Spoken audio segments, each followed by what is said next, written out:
నాన్నగారు ఒక సంప్రదాయం ఒకటి ఉంది లోకంలో, ఏదైనా ఒక విషయాన్ని జిజ్ఞాసువై వినాలి అనుకుంటే, అంటే నాకన్నా తెలియనిది చెప్తాడేమో అని అనుకుంటే చెప్పేవాడు ఎత్తు మీద కూర్చోవాలి, వినేవాడు కింద కూర్చోవాలి.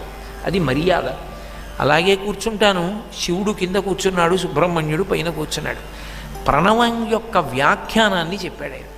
చెబితే పరమశివుడు సంతోషించి ఒక మాట అన్నాడు, నాకు సత్కారమైనది అన్నాడు. అంటే ఇన్నాళ్ళు నేను ప్రణవానికి ఏ అర్థం చెప్తున్నానో అంతకన్నా బాగా ఇవాళ నువ్వు చెప్పావు. అంటే శివుడు అర్థమైన వాడు సుబ్రహ్మణ్యుడు.